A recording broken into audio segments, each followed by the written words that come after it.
지난 시간에 우리는 이 모세가 그 르비딤에서 만난 이 아말렉 군인들과 함께 전쟁을 벌이는 그 이야기를 함께 나눈 적이 있습니다. 르비딤에서 전쟁이 벌어질 때에 어떻게 합니까?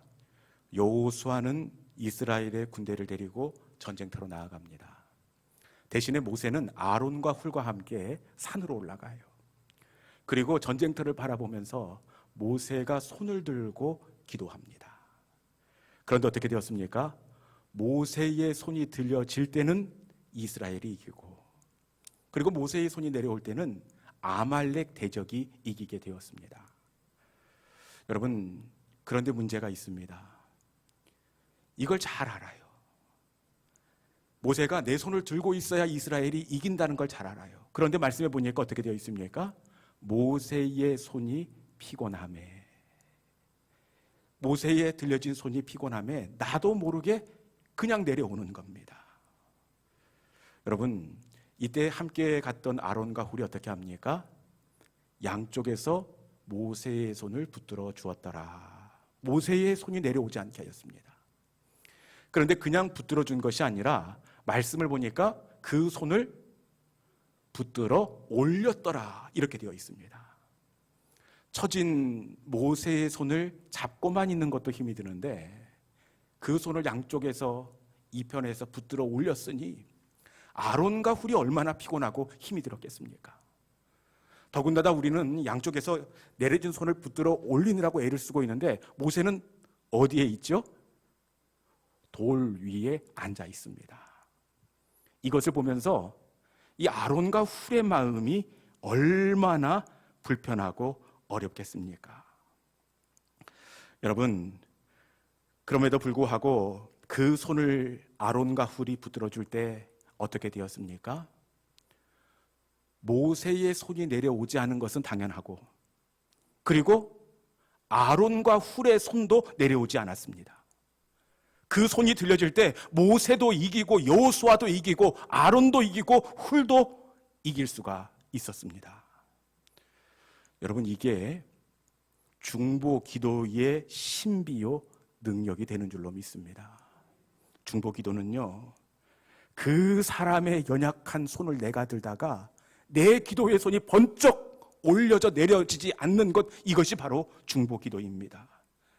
그 사람을 위해 기도하다가 내가 오히려 기도로 뜨거워지고 불타오르는 것, 이것이 바로 중보 기도입니다.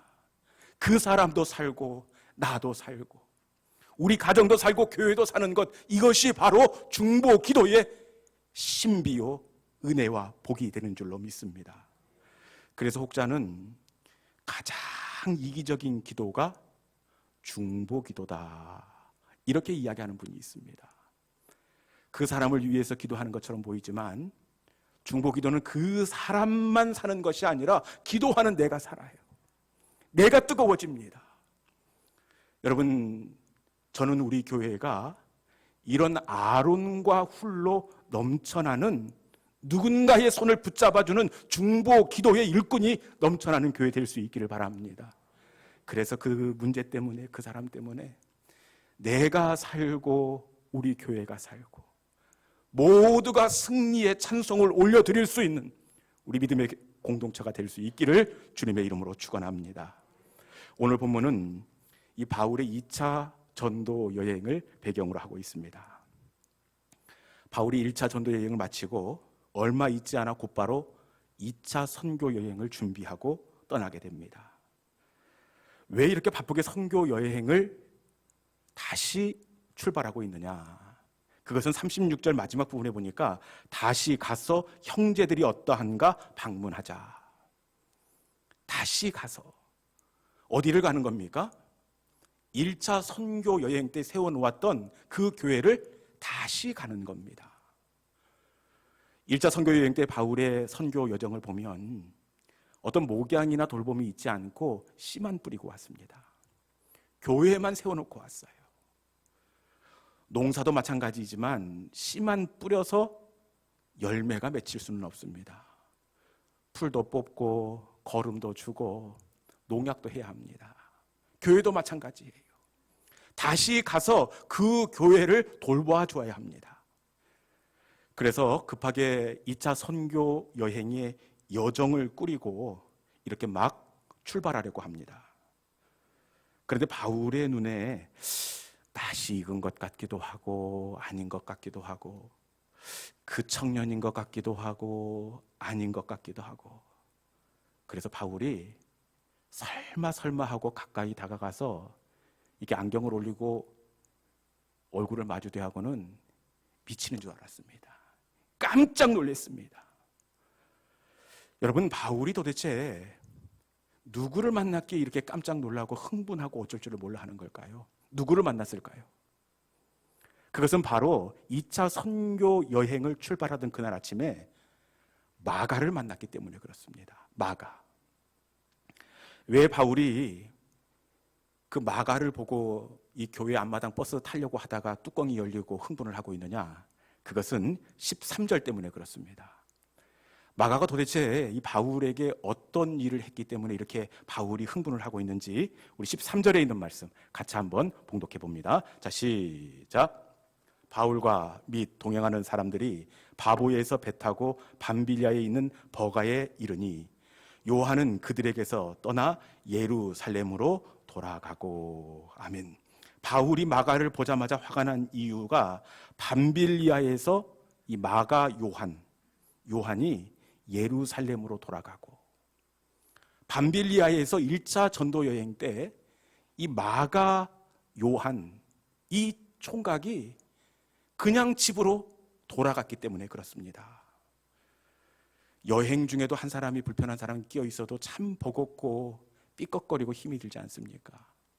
그런데 선교 여정을 진행하다가 한 사람이 불만을 가지고 다음날 일어나 봤더니 흔적도 없이 사라졌습니다.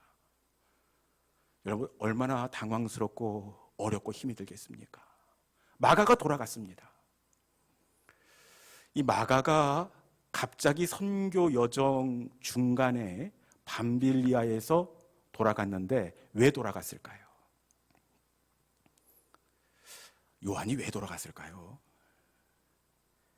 마가가 돌아간 이유에 대해서 이 성서학자들은 크게 두 가지 이 학설을 이렇게 이야기합니다. 먼저는 이 마가가 이 선교의 여정이 너무 힘이 들었다는 겁니다. 마가가 부잣집 도련님입니다. 부잣집 도련님이었는데 선교의 여정이 너무 힘이 들었다는 거예요. 마가가 얼만큼 부잣집 그 도련님이었을까요? 그 사도행전 앞쪽에 보면 오순절 성령 강림 사건이 누구네 집에서 일어나죠? 마가의 다락방에서 일어납니다. 그때 120명의 성도들이 마가의 다락방에 있었습니다. 여러분, 이 120명이 들어갈 정도의 대저택, 그것도 온 집 전체에 120명이 들어간 겁니까? 다락에만 120명이 들어간 겁니까? 다락에 120명 들어가면 이 정원, 거실, 1층, 부엌 합치면 어마어마하게 한 그 대저택의 도련님입니다. 볼 거 없이 태어나서 한 번도 손끝에 물 한 방울 안 묻힌 아주 귀하게 자란 마가였을 것입니다. 이런 마가가 무슨 마음에 들었던지 선교여행을 떠났습니다. 선교라는 게 단기 선교만 가더라도 참 버겁고 힘이 들더라고요. 못 먹지요, 못 자지요, 어렵지요. 그러니까 이 마가가 너무 힘이 들어서 자고 났더니 그냥 예루살렘으로 간다 어쩐다 얘기도 없고 사라졌다는 겁니다. 이게 그 학자들의 첫 번째 주장입니다. 두 번째로 마가가 돌아간 것에 대해서 이 학자들은 바울의 선교 방법을 제시합니다. 바울의 선교 방법이 마음에 들지 않는다는 겁니다. 바울은 그 복음 증거의 핵심이 오직 은혜, 오직 믿음입니다. 누구든지 예수 그리스도를 믿기만 하면 그 믿음으로 구원을 받는다. 이게 바울의 핵심 선교 중심입니다. 그런데 이 마가는 사실 본문에 드러나 있지 않아서 그렇지 아주 과격한 그 정당에 가입이 된 그 혈혈 청년입니다. 당시에 가장 급진적이고 자극적인 이 할례당이라는 파가 있습니다. 이 마가는 사실 할례당에 속한 청년 당원입니다. 이 할례당의 핵심은 뭐가 믿음으로 구원을 받냐? 은혜로 구원받는 것이 아니라 여기에 구원의 증표인 할례를 행해야 한다. 이게 할례당의 그 철칙입니다.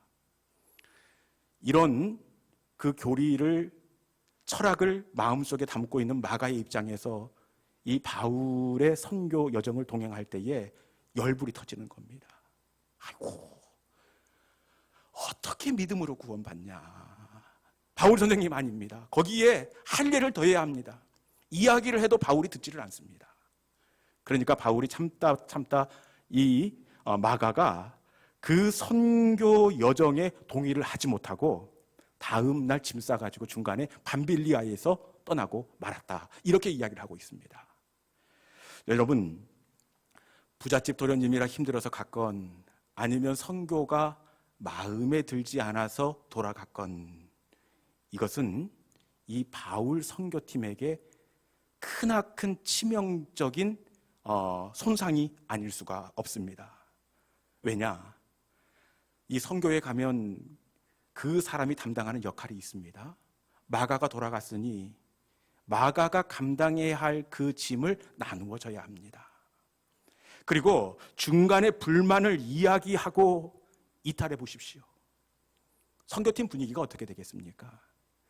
찬물을 끼워 얹은 듯 그 선교팀이 불로 타오르던 그 열정이 하루아침에 샥 가라앉는 겁니다. 아무 이야기도 못합니다. 그냥 서로 땅만 보고 그 분위기가 완전히 가라앉고 말게 된다는 겁니다. 이렇게 돌아갈 때는 언제고, 누가 어떻게 마가에게 얘기를 했는지 모르겠는데 2차 선교 여행 가는 그날 아침에 이거 보니까 이 선교 티셔츠는 누가 줬는지 몰라요. 수련회 티셔츠 입고 캐리어 가방 끌고 그 여행 가려고 마당에 와 있는 겁니다. 이거 보니 안 그래도 걸걸한 이 사도 바울이 가만히 있겠습니까? 열이 확 받는 겁니다. 그리고 너는 안 된다고 따끔하게 잘라 놓으려고 그러는데, 여러분, 여기에서 더한 일이 벌어지는데, 그것은 이 선교팀, 당시의 선교팀을 총괄하는 이 바나바라는 사람이 있는데, 바나바가 내가 이야기했다는 겁니다. 그러면서 37절을 이야기하는 겁니다. 37절. 바울은 막 열받아서 흥분하고 있는데 37절 이 바나바가 뭘 얘기하고 있는지 같이 한번 읽어보겠습니다. 자, 시작. 바나바는 마가라 하는 요한도 데리고 가고자 하나. 바나바가 뭐라고 얘기하고 있습니까? 요한도 데리고 가자. 중간에 돌아갔던 이 마가 요한, 이 마가의 또 다른 이름이 요한입니다. 그래서 마가 요한 이렇게 이야기하지요. 마가도 데리고 가자 이렇게 제안을 합니다.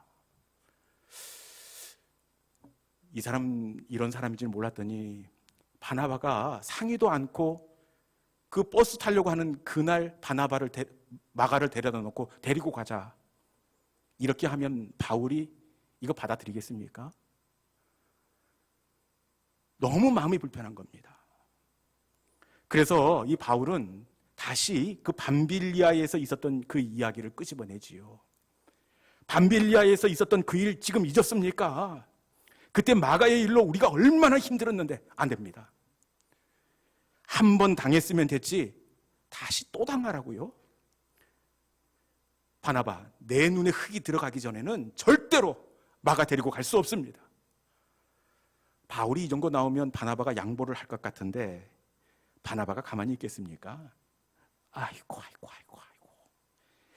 무슨 사람이 저렇게 이마는 넓은데 속은 왜 이렇게 좁아 떠졌는지, 꼭 속이 밴댕이 소갈딱지만 하다고 이렇게 이 바울을 흠집잡습니다. 여러분, 그러면 바울이 가만히 있겠습니까? 뭐 밴댕이 그래 너 말 잘했다. 그렇게 알만한 사람이 상의도 없이 혼자 독단적으로 마가를 데리고 가겠다고 그렇게 결정하는 것 자네가 맞냐고. 그러면 바나바가 가만히 있겠습니까? 아니, 저기 밑에서 핍박받고 인정받지 못했던 이 바울 끌어들여서 내가 이만큼 같이 동역을 했는데 은혜도 모르고 대들어. 그러면서 그때부터는 너 죽자 나 죽자입니다. 안 믿으시는 것 같은데 제가 너무 과장하는 것 같습니까? 여러분, 근거 없는 이야기가 아니라 제가 어제 봤어요. 교회 마당에서 막 붙었는데 정신없습니다. 그 뭐 옆에 있는 파출소에서 차 오고 옆에 사람들 구경 오고 그랬는데 아닌 것처럼 그런 눈빛을 보냈는데 여러분, 제가 확인을 한번 시켜드리겠습니다. 오늘 39절 말씀에 보니까 어떻게 되어 있습니까? 그들이 서로 다투었다 그렇게 되어 있습니까? 어떻게 되어 있죠? 심이라고 그러면 안 됩니다. 심히 다투었습니다. 심히 다투었습니다. 이 다투다는 표현이 성경에 여러 나오는데 심히 다투었다는 말은 여기 한 번 나옵니다. 도대체 그날 얼마나 이 앞마당에 떠나가게끔 심히 다투었던지 성경은 그날의 분위기에 대해서 심히 다투었더라 그렇게 되어 있습니다. 여러분, 그리고 그 심하게 다툰 결과가 어떻게 마무리가 되었을까요? 40절 말씀에 보니까 이 반대했던 바울은 다른 동역자 실라를 택하고 수리하러 떠나고 말았습니다. 끝끝내 마가를 거절하고 대신에 바울과 실라, 그 실라를 택하여 다른 선교 팀을 꾸려서 떠나고 말았습니다. 그럼에도 불구하고 바나바는 어떻게 합니까? 우리 39절에 있는 말씀 같이 한번 읽어봅시다. 39절 읽습니다. 자, 시작. 서로 심히 다투어 피차 갈라서니 바나바는 마가를 데리고 배 타고 구브로로 가고. 그럼에도 불구하고 바나바는 어떻게 하였습니까? 마가를 데리고 구브로로 가고. 바나바는 마가를 데리고 마가를 품어주었습니다. 여러분, 바나바 입장에서 왜 마가를 받아주는 것이 어렵지 않았겠습니까? 바나바도 마가를 받아주는 것이 힘들었습니다. 마가를 받아주면 바울과의 관계가 어그러지고 깨질 것을 알고 있었습니다. 왜 몰랐겠습니까? 그리고 이 바나바는 마가와 함께 전도 여행을 다녀온 사람입니다.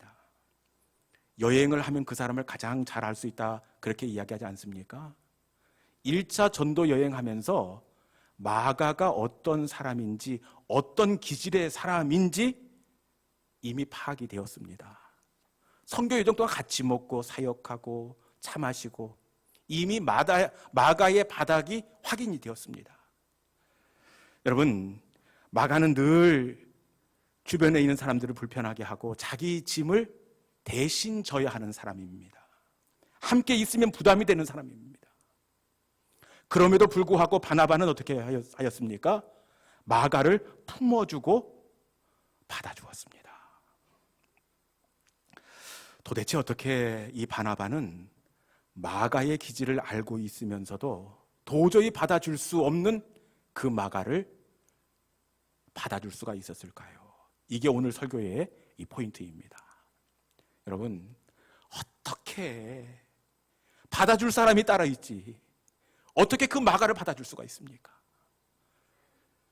바나바가 마가를 받아줄 수 있었던 것은, 그것은 이 바나바가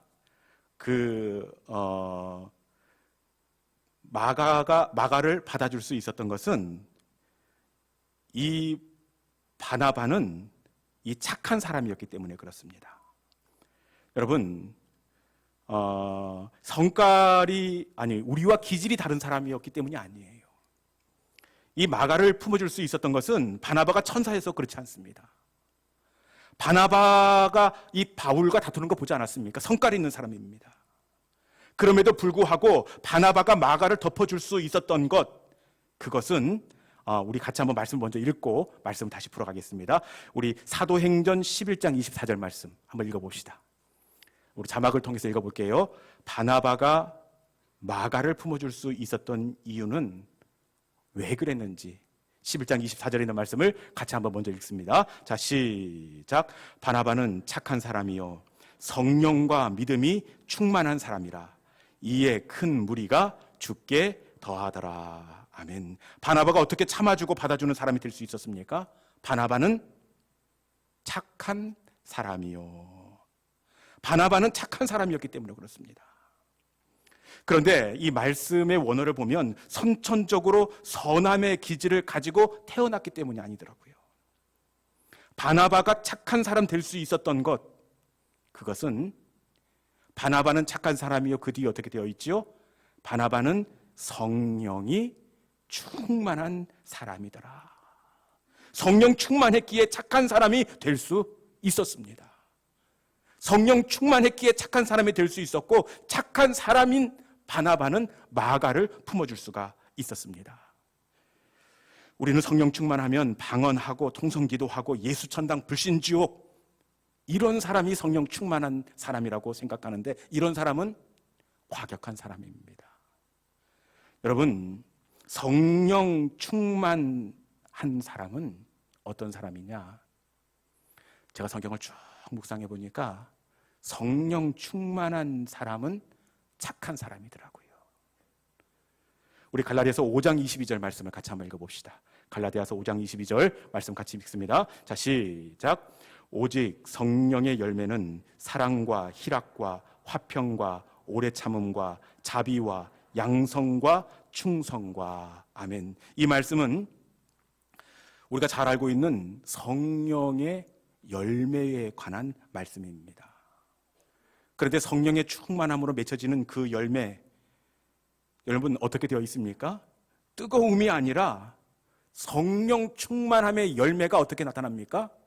사람의 기질로 나타난다는 겁니다. 우리의 성령 충만하면 뭐 뜨겁고 불타오르고 그럴 것 같은데 아닙니다. 성령 충만함의 증거, 성령 충만함의 열매는 사람의 기질로 나타나는 겁니다. 성령의 열매는 사랑과 희락과 오래 참음과 자비와 양선, 이렇게 되어 있습니다. 성령의 열매는 사랑과 희락이 뭡니까? 기쁨입니다. 이 기쁨도 성령 충만한 사람에게 나타나는 기질이고, 오래 참음, 이게 인내입니다. 인내도 성령 충만한 사람이 나타나는 기질입니다. 그리고 자비가 좀 헷갈리죠. 자비는 어떤 성품일까요? 다른 번역 성경에 보니까 친절입니다. 친절. 우리가 친절한 것도 그 사람이 좋아서 친절한 게 아니라 성령 충만할 때 기질로 나타나는 겁니다. 그리고 마지막, 오늘 읽었던 22절 마지막 보니까 양선이라는 게 나옵니다. 양선. 이 양선이 뭘까요? 이 양선이 바로 착함입니다. 바나바는 착한 사람이요. 여러분, 바나바가 마가를 받아줄 수 있었던 이유는 바로 성령의 충만함 때문입니다. 성령께서 바나바의 마음을 만져주시고 성령께서 은혜를 주셨기에 다시 받아줄 수 없었던 그 마가를 받아줄 수가 있었다는 사실입니다. 여러분, 우리에게도 살다 보면 우리가 받아주어야 할 영적인 마가가 있습니다. 오늘 말씀은 말씀을 듣는 저와 여러분에게 그 마가를 받아주라, 다시 품어주라 말씀합니다. 그런데 어떻게 그 인간을 받아줄 수가 있겠습니까? 결코 쉽지가 않습니다. 그런데 여러분, 다시 말씀드립니다. 그것은 우리가 할 수 있는 게 아니에요. 오직 성령의 충만함을 받으라. 성령께서 은혜 주시고 성령께서 기름 부어 주실 때에 우리 마음에 성령의 열매로 착함의 열매가 맺혀지게 된다는 사실입니다. 품어주는 것, 이것이 먼저가 아니라 성령 충만이 먼저입니다. 성령의 기름 부음이 먼저입니다. 성령이 주시는 착한 마음으로 그 마음만이 우리의 영적인 마가를 덮어주고 용납해주고 이해할 수가 있다는 사실입니다. 이 시간 성령의 은혜로 그 성령 충만의 열매가 착함으로 우리의 기질 가운데 열매 맺힐 수 있기를 주님의 이름으로 축원합니다. 여러분, 바나바가 이 마가를 품어줬습니다. 바나바가 마가를 품어줄 때 이후에 마가가 어떤 삶을 살았을 것 같습니까? 마가가 어떤 사람이 됐는지 들어보셨습니까? 네. 먼저 이 본문만 놓고 보면 덜 성숙한 사람이고 누군가에게 늘 부담을 주었던 사람이고 공동체의 화평을 깨뜨렸던 마가입니다. 그런데 바나바가 마가를 받아줄 때에 마가가 이후에 어떻게 되느냐? 먼저는 바나바를 뛰어넘어 이 베드로 사도 있지 않습니까? 베드로 사도의 선교 동역에 있어서 없어서는 안 될 심장과 같은 사람이 마가로 세움을 받게 됩니다. 이 베드로가 이 어부이지요. 이 설교를 하는데 보통 아람어로 설교를 합니다. 그런데 설교는 좋지만 이 아람어는 듣는 사람의 한계가 있습니다. 대부분 이방 사람들, 설교의 대상이 되는 사람들은 헬라어를 구사하고 헬라어에 익숙합니다. 베드로가 아무리 은혜로운 말씀, 주옥 같은 설교를 한다고 하더라도 아람어는 한계가 있습니다. 이때 누가 베드로의 설교 가운데 동역하느냐? 바나바가 품어주었던 그 마가가 베드로의 설교 통역관으로 쓰임을 받게 됩니다. 베드로의 설교 사역에 있어서, 선교 사역에 있어서 없어서는 안 될 수족과 같은 사람으로 마가가 세움을 받게 된다는 겁니다. 그리고 또 한 가지, 바나바가 이 마가를 품어주었을 때 이 마가가 어떤 사람이 되느냐? 마가가 마가복음을 기록하는 성경의 저자가 됩니다. 베드로의 설교를 들으면서 통역을 할 때 베드로부터 예수님에 대한 이야기를 많이 들었습니다. 그 예수님의 이야기가 마가의 마음을 움직이게 했고, 그리고 예수님의 이야기를 복음서로 기록하고 싶은 마음이 있었습니다. 그래서 쉴 때마다 베드로 사도에게 예수님의 그 사역을 묻습니다. 그리고 나름대로 쭉 정리를 해서 기록해 놓은 복음이 바로 마가가 전한 예수님 이야기. 마가가 전한 예수님 이야기 뭐죠? 마가복음이 되었습니다. 이 마가복음이 굉장히 의미가 있는데, 이 마가복음은 이 사복음서 중에서 가장 먼저 쓰여진 복음서입니다. 그리고 마가복음을 중심으로 기초로 해서 마태복음, 누가복음, 요한복음이 쓰여지게 되었습니다. 이 마가는 사복음서를 기록할 수 있는 중요한 초석을 놓는 아름답게 하나님 앞에 쓰임받는 사람이 될 수가 있었습니다. 여러분, 이 시간 말씀은 다시 찾아온 우리의 영적인 마가를 받아주어라. 그 마가를 통해서 하나님은 일하시기를 원하시고 하나님께서 가지고 계신 그 마가를 통한 계획이 있다, 이렇게 말씀하십니다. 이 시간 성령께서 우리 가운데 은혜 주심으로 말미암아 우리의 마가를 품을 수 있기를 바랍니다. 우리가 마가를 품을 때 이 마가가 하나님 앞에 어떻게 쓰임 받을지 아무도 모릅니다. 우리가 할 일은 그를 받아주는 겁니다. 다시 기회를 주는 겁니다. 여러분, 마가가 바나바보다 더 귀하게 세워졌듯이 우리가 받아주고 기다려준 우리의 영적인 마가가 하나님의 영광을 위해 얼만큼 사용되어질지 모릅니다. 우리의 할 일은 그 마가를 품어줄 뿐입니다. 그 다음은 하나님이 되게 하시고 하나님이 역사하십니다. 지금 우리가 할 일은 그를 품을 수 있는 성령의 은혜를 간구하는 것 뿐입니다. 여러분, 성령께서 임하시면 그 마가를 덮어줄 수 있습니다. 성령께서 임하시면 우리의 마가를 받아줄 수 있습니다. 성령이 임하시면 그 마가와 함께 동행할 수 있습니다. 성령님이 은혜 주심으로 우리의 영적인 마가를 받아주시고 그 마가의 영광을 우리가 함께 누리며 그 영광 가운데 역사하신 하나님을 즐겁게 찬송할 수 있는 우리 믿음의 성도들이 될 수 있기를 주님의 이름으로 축원합니다.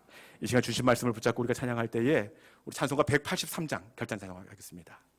빈들의 마른 풀같이 시들은 나의 영혼, 아까 찬양했는데, 여러분, 품어주는 게 먼저가 아니라 마가는 착한 사람, 성령이 충만했더라, 그렇게 되어 있습니다. 성령이 충만한 기질이 성품으로 나타나는 겁니다. 성령께서 기름 부어 주시면 여러분 착함 그리고 오래 참음, 우리의 성품과 기질이 달라지게 되어 있습니다. 이 시간 하나님 기름 부어 주심으로 말미암아 내 속의 기질이 착함으로 변화되게 하여 주시고 우리의 마가를 받아들일 수 있는 힘과 은혜가 생겨나게 하여 주옵소서. 빈들의 마름풀 같은 나의 심령 가운데 약속한 성령을 하나님 허락하여 주시옵소서. 우리 마음의 고백을 담아서 우리 빈들의 마름풀 같이 우리 함께 찬양하겠습니다.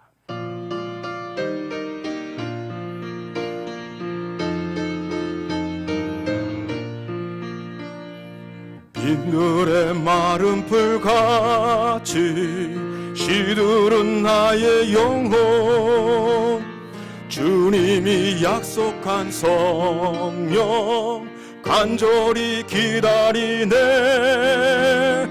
가물어 메마른 땅에 단비를 내리시듯 성령의 단비를 부어 새 생명 주 4절 찬양합니다. 참되신 사랑의 언약 참되신 사랑의 언약 어길 수 있사오랴 오늘의 흡족한 은혜 주실 줄 믿습니다. 가물어 메마른 땅에 단비를 내리시듯 성령의 단비를 부어 새 생명 주옵소 가물어 메마른 땅에 단비를 내리시듯 성령의 단비를 부어 새 생명 주옵소서 가물어 메마른 땅에 가물어 메마른 땅에 단비를 내리시듯 성령의 단비를 부어 새 생명 주옵소서